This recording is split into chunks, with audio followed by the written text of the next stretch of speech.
عوام کا اعتماد بحال کریں۔ عام آدمی پوچھتا ہے کہ یہ 63A جو کانسٹیٹیوشن کی دفعہ ہے، اگر اعلیٰ عدلیہ اس کی تشریح اس وقت کر دیتی جب صدر پاکستان نے اس کی تشریح کے لیے پوچھا تھا، تو آج کے حالات مختلف ہوتے۔ کیوں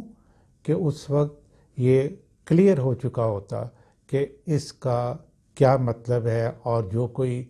ایم پی اے یا ایم این اے اپنی پارٹی سے یا اس کی پالیسی سے انحراف کرے گا تو اس کا مستقبل کیا ہوگا۔ میں یہ سمجھتا ہوں کہ یہ عوام صحیح سوچ رہی ہے کہ اس وقت اس کی تشریح ہو جانی چاہیے تھی، اور آج کے یہ حالات شاید اس طرح نہ ہوتے۔ یاد رکھیں، لوگ ڈاٹ سے ڈاٹ ملاتے ہیں، اور ہر کوئی اپنی سمجھ بوجھ کے مطابق انفارمیشن جو اس کے ارد گرد ہے اس کے مطابق ان اداروں کے بارے میں ایک پکچر بنا لیتا ہے، اور پھر یہ ہے کہ ایسی پکچر بعض دفعہ غلط قسم کی بن جاتی ہے، صحیح یا غلط، ٹھیک ہے، میں اس پہ بحث نہیں کر رہا، یہ لوگوں کی انڈرسٹینڈنگ پہ ہے، تو پھر ان کا اعتماد ان اداروں پہ اٹھ جاتا ہے،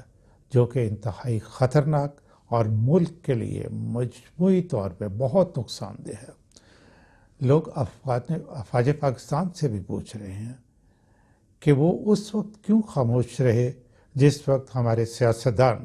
جو ہمیشہ سے فوج سے مخاصمت رکھتے ہیں، وہ بیرونی ملکوں کے سفارت خانوں میں ویری فریکوینٹلی وزٹس کر رہے تھے، جس کی کوئی تک نہیں بنتی، اور پھر امریکہ کے سفارت خانے اور کونسلر جو کراچی میں ہے وہ ڈفرینٹ پولیٹیشین سے مل رہے تھے، اور یہ بھی ان کا ملنا جو ہے یہ غیر معمولی تھا۔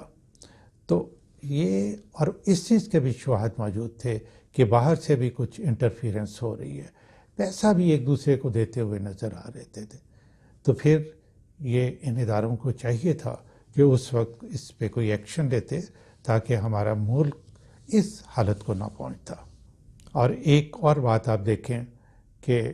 میڈیا کے کچھ اینکرز نے، جو کہ ہائیبرڈ وار کا حصہ، میں سب کی بات نہیں کر رہا، میں کچھ کو کہہ رہا ہوں، انہوں نے مل کے اور کچھ سیاستدانوں نے مل کے قوم کو نان ایشو میں الجھا دیا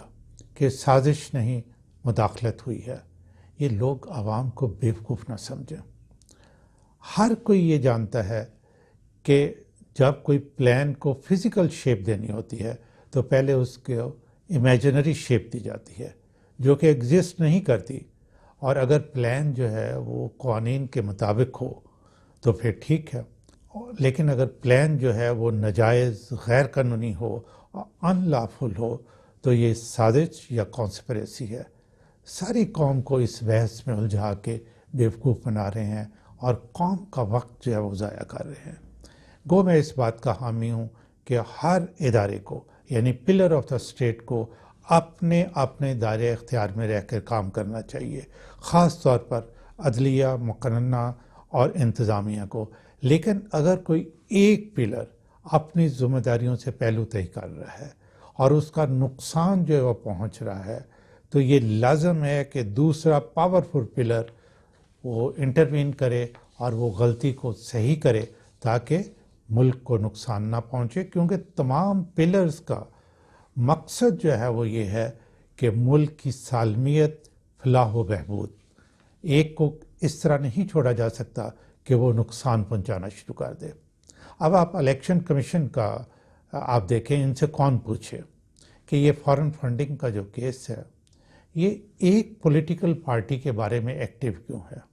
ہونا تو یہ چاہیے کہ تمام پولیٹیکل پارٹیز کے بارے میں آپ انفارمیشن، ڈیٹا کلیکٹ کریں اور اس کا قابلی جائزہ لیں، اور اگر کوئی جرم سرزد ہوا ہے یا غیر قانونی کام ہوا ہے تو اس کے مطابق جو ہے وہ سزا دیں۔ لیکن اگر اس طرح کیا جائے گا تو ہوگا کیا کہ الیکشن کمیشن پہ عوام کا اعتماد بھی اٹھ جائے گا۔ ابھی تو کوئی ایک آدھ پولیٹیکل پارٹی کا لیڈر نعرہ لگائے تو ساری عوام جو ہے وہ ہو سکتا ہے کہ وہ اس کو نہ مانے، لیکن جو سامنے ایونٹس نظر آ رہے ہوتے ہیں، عوام جو ہے یہ ایونٹس کو دیکھ کے اندازہ لگاتے ہیں۔ میں یہ سمجھتا ہوں کہ یہ ساری سچویشن میں ملک کا مذاق بنا دیا گیا ہے. ساری دنیا میں ہماری جگ ہنسائی ہو رہی ہے. میں پولیٹیکل پارٹیز کو کم قصوروار سمجھتا ہوں اور اعلیٰ عدلیہ اور افواج پاکستان کو ان حالات کا زیادہ ذمہ دار ٹھہراتا ہوں. کیوں کہ یہ دونوں ادارے جو ہیں یہ ویل آرگنائزڈ انسٹیٹیوشنز ہیں اور ان کو ایک بہت امپورٹنٹ رول دیا گیا ہے جو کہ ملک کی سالمیت سے متعلق ہے. اس لیے ان کو فوری طور پہ ایکشن لینا چاہیے اور اس غیر قانونی اور غیر یقینی جو حالات پیدا ہو چکے ہیں ان کو ختم کرنے کی پوری صحیح کرنی چاہیے. اور اس طرح اب آپ یہ سمجھیں کہ ساری سچویشن میں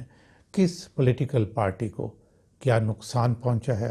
کیا فائدہ پہنچا ہے، اس کے بارے میں اپنی اگلی ویڈیو میں بات کروں گا. اور اگر ابھی تک آپ نے میرا یوٹیوب چینل سبسکرائب نہیں کیا تو اب کر لیں اور گھنٹی کا نشان جو ہے اس کو بھی دبا دیں تاکہ اگلی ویڈیو کی انٹیمیشن آپ کو وقت پہ مل جائے اور آپ کو اس طرح کی یوزفل خبریں جو نہ ملیں. یہ خبریں تو نہیں میں کہوں گا، میں یہ اصل میں اپنے ملک کے لیے بہتری کے لیے جو پلان ہے جو اداروں کو کرنا چاہیے میں اس کے بارے میں بات کروں گا. میں بالکل چونکہ میرا کسی پولیٹیکل پارٹی سے تعلق نہیں ہے، میں اس طرح کی باتیں نہیں کرنا چاہتا کہ فلاں پولیٹیکل پارٹی یہ کر رہی ہے اور فلاں مرد یا عورت نے فلاں کے بارے میں یہ کہا. کیوں کہ میں شخصیات کے بارے میں بات کرنے کا حامی نہیں ہوں. بہرحال اللہ تعالیٰ پاکستان کے لیے بہتری کرے، لیکن اللہ تعالیٰ سے دعا کرنے کے پہلے جو ہمارے ذمہ ہے ہمیں وہ کرنا چاہیے. ہم اتنا کر سکتے ہیں کہ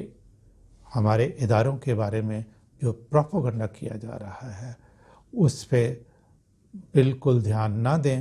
اور سب مل کے ان اداروں سے درخواست کریں کہ جی آپ انصاف کے ساتھ ایکشن لیں تاکہ ملک بہتری کی طرف جانا شروع ہو.